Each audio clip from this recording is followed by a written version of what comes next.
Chandrila is a place of many rituals, and we knew we were going to really go there for the wedding. We're going to have a big dance number, we're going to have a big ballroom, we're going to be swirling. It's all leading to that big moment at the end. That's the meal.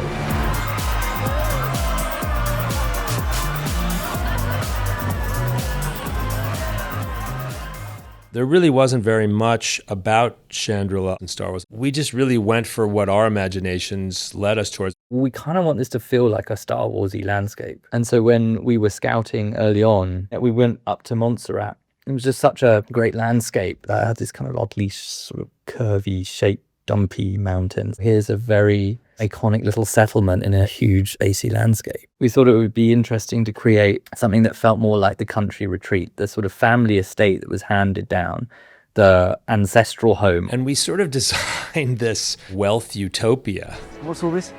More parking problems. The governor's ego apparently won't fit into our lot. Is this about his new ship? He's your friend, darling. You and us can sort it out. This culture is hinted at in season 1 by Mon Mothma's world. At the embassy, she brought a little bit of Chandrila to Coruscant in the colors and the textures and, of course, her tailoring and the lines of her costume. So now I had this opportunity to create the culture and the look and the aesthetics of a whole planet of these people, Chandrilans. Welcome, welcome. Praise to the families and clans of Chandrila. Praise to those who have traveled to share in our most treasured tradition. This culture was incredibly ancient, ritualized, very refined.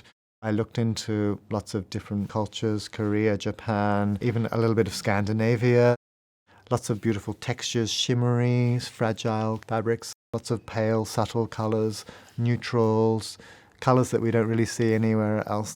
I think what really helped me define a direction for the Chandrilan costumes was thinking about Mon Mothma's 6 costumes in the first 3 episodes of season 2. If we're going to a culture that we have heard about a lot, we know Mon Mothma comes from Chandrila, but we know very little about it. The notion was always to really root it back in its very origin, that it was quite a pagan society, and they have rituals that go way back. So as much as the society expanded and developed, the wedding rituals remained very traditional. In order to bring the whole wedding to the screen, we really whittle it down to how many sets we need to create. It was a 3-day wedding. It had very distinctive chapters. So therefore it had the guest arrival and an initial drinks evening, which was more informal. We always knew that that should be not in the big ballroom where the next 2 days are happening. It should really be in a separate location. Where is it more informal? How do the guests gather? And Luke Hull came up with this courtyard garden, and he began to shape that set while Tony also was developing this very specific ritual. And we were looking at lots of different kind of wedding rituals. And because we designed the courtyard with a lot of circles in mind and this sort of almost Japanese garden kind of feeling, working the ritual of the wedding itself into circles came from the shape of that set. It's almost like everyone has their place. And then Tony often approaches things from music and musicality. It just seeps in, there is a musicality to that set, there's a rhythm to it. I tried to make it feel ritualistic with these tribal drums and frame drums, these weird tin bells I was using that they're out of tune and jangly, but they gave off that feeling of ritual. Obviously it's posh. There's a lot of different solos with instruments that are traditionally classical instruments. And subconsciously, there's an association with certain instruments of being upper class instruments because of the cost of the instrument itself. And so some of these would be like harp, French horn, a string section. There is an underlying darkness through there too, because the wedding is in essence also a very sad thing for Mon Mothma and her daughter and that sacrifice. But then there's still like an opulence to it. She has a beautiful sort of majestic kind of quality to her. With Mon Mothma, there's always that wonderful balance between what's going on behind the public face. And so to hint that in her costumes, we always have many layers so she can reveal and conceal. We can walk out there right now. Tell them all to have a lovely afternoon. But that it's not yet time for a marriage. Because of Luke's sets and Michael's costume design, you could feel a real historical weight to the place. And I do think for Mon it is her gilded cage. It really is. It was fascinating to understand that this had been a huge part of her life and to learn that she had gone through these exact same wedding rituals herself.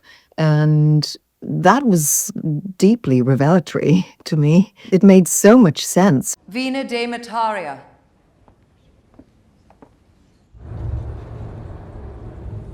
The complexity of tradition within oneself partly defines who we are, whether we accept that or reject that. And in fact, perhaps it gave me a window into what her first rebellion really probably was, which was to find her way out of that culture.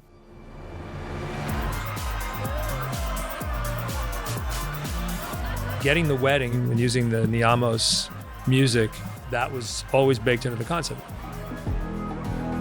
Nick wrote the Niamos song for the flight into Niamos in season 1, and then we kept using it. What if there's a pop hit everywhere?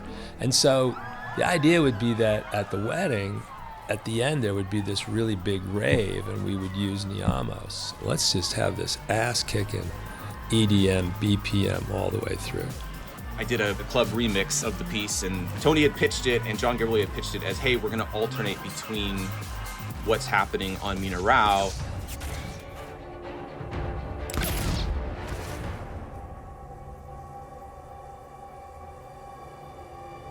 and what's happening at the wedding.